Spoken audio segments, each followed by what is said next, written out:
জাতীয়তাবাদী ছাত্র দলের এবং গরিব মেহনতি মানুষের সবচেয়ে কাছের বন্ধু আমাদের প্রিয় নেতা জননেতা জনাব মুস্তাফিজুর রহমান মামুন সাহেবকে বক্তব্য রাখার জন্য আহ্বান জানাচ্ছি। সবাই তালি দিন।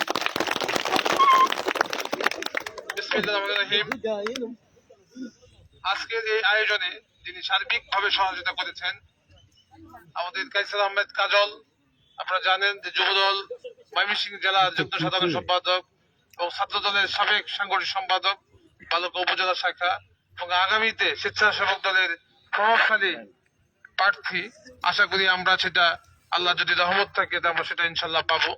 একইভাবে আপনার এলাকার কৃতি সন্তান এবং ভবিষ্যৎ আপনাদের জন্য যিনি কাজ করতে চান তিনি কাইসার আহমেদ কাজল উপস্থিত। ভালুকা উপজেলা যুব দলের অন্যতম প্রভাবশালী নেতা শামীম আহমেদ উপস্থিত। ভালুকা উপজেলা ছাত্র দলের অন্যতম ছাত্র নেতা মেহেদি হাসান সহ অত্র এলাকার মুরব্বিয়ান উপস্থিত। আমার সামনে ভাই ও বোনেরা এবং এই ওয়ার্ডের বিভিন্ন সেক্রেটারি তাইজুল ভাই সহ অন্যান্য যারা নেতৃবৃন্দ আছেন সবাইকে আমার সালাম, আসসালামু আলাইকুম। যেহেতু ইতিমধ্যেই আমি কিছু সময় ক্ষেপণ করে ফেলেছি তার জন্য সবার কাছে আন্তরিকভাবে দুঃখ এবং ক্ষমা প্রার্থনা করছি। আপনারা কষ্ট করে আপনাদের হক নিতে আসছেন, এটা আমাদের দায়িত্ব।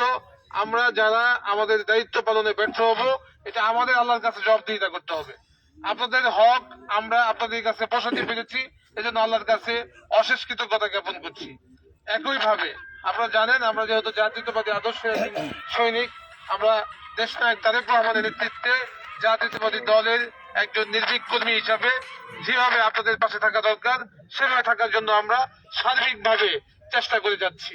আপনারা আগামীতে যেহেতু আপনারা জানেন একটা পরিবর্তিত সিচুয়েশনে আগামীতে ইনশাল্লাহ একটি জাতীয় নির্বাচন হবে।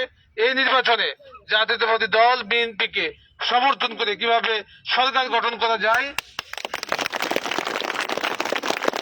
এই লক্ষ্যে সকলের সহযোগিতা কামনা করে এবং বেগম খালেদা জিয়ার জন্য আপনারা যেহেতু বেগম খালেদা জিয়ার রোগ মুক্তি কামনার জন্য সকলে দোয়া করবেন। আমাদের প্রয়াত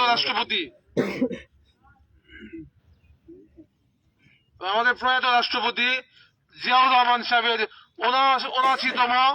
89তম জন্মবার্ষিকী উপলক্ষে আজকের এই আয়োজন ছিল। ওনার জন্য ওনার আত্মার মাগফিরাত কামনা করবেন, এই কামনা করেই আমি বক্তব্য শেষ করছি। বাংলাদেশ জিন্দাবাদ, বাংলাদেশ জাতীয়তাবাদী দল বিএনপি জিন্দাবাদ, দেশনায়ক তারেক রহমান জিন্দাবাদ, বেগম খালেদা জিয়া দীর্ঘজীবী হোক, প্রয়াত রাষ্ট্রপতি জিয়াউর রহমান অমর হোক, অমর হোক। আসসালামু আলাইকুম। সবাই বসে পড়েন, আমাদের কিন্তু আর কোনো কথা নাই।